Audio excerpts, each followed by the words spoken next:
Obviously, July, you had an incredible win, man. It was a fantastic performance. It wasn't for the tough title, unfortunately. But what did that win, that performance mean for you? Man, that meant everything for me. It really changed my life, you know what I'm saying? I was able to get the Performance of the Night bonus, and, you know, with that $50,000, I legitimately changed my life. I was able to take that and make the move from St. Louis to California, move to a.k.a. permanently, and, you know, it's been history ever since. No doubt. Talk about that. I mean, we know the legendary intensity of training at a.k.a. I mean, what's been the benefits? What's been the payoffs for you? I mean, I can't speak highly enough of the benefits and payoffs of training at a.k.a. I legitimately was one of Khabib Nurmagomedov's main training partners, main sparring partners for this, his last fight against Conor McGregor. You know, it's like you can't pay for an experience like that. I was going to say, what does that do for you? I mean, it's got to be, is it a little disheartening at all? I mean, I imagine you gave him some good runs, but that guy's top of the game right now. Is it almost tough to deal with a guy like that in his gym? I mean, of course, you know, Khabib is one of, if not he's the greatest lightweight in the world, probably one of the greatest of all time.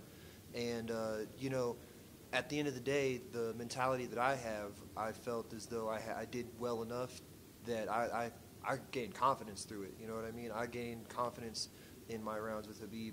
I looked at it as though him, Manap, Islam Makhachev, they threw things at me that no one else in the business is going to throw at me. I feel prepared for anybody that steps in the cage with me at this point.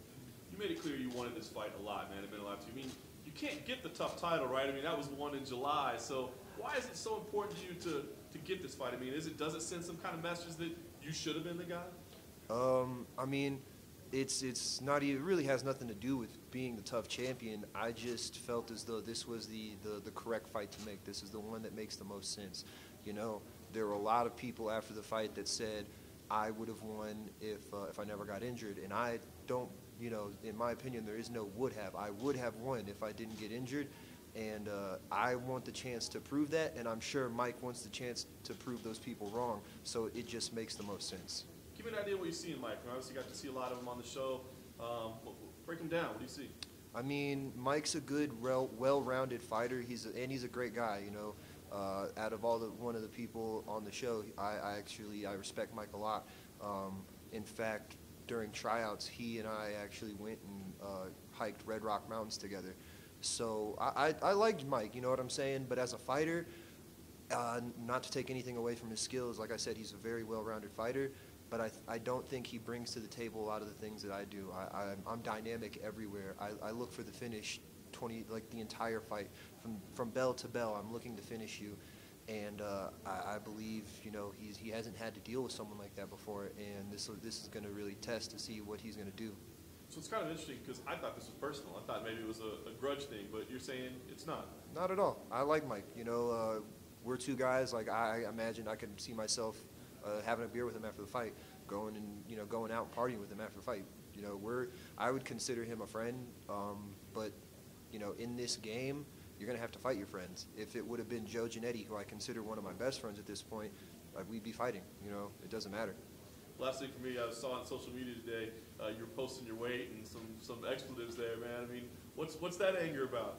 I'm just tired of people thinking that I have a hard time cutting weight, or that I'm going to be the next weight cut disaster. This is easy for me. I've been making 125 since I was an amateur, and I have over 40 amateur fights combined between MMA, boxing, and kickboxing. This isn't anything to me. Cutting weight is easy. I say the hard part's over when I post about making weight, but it really isn't. The hard part is just waiting to go fight. You know if DC's calling this fight? I believe he was originally supposed to call this fight until he got the offer to fight Derek Lewis, and I mean, I can't blame him. I would want to take some time off and not have to deal with any obligations as well. So he would be talking a lot of trash about you if he was calling? Of course DC would be talking a lot of trash if he was calling this fight. I mean, the man loves me. I love him, but, dude, that's just the man DC is. He ain't going to let me off the hook just because he's calling my fight, just because he likes me. Do you think most fans know your real name?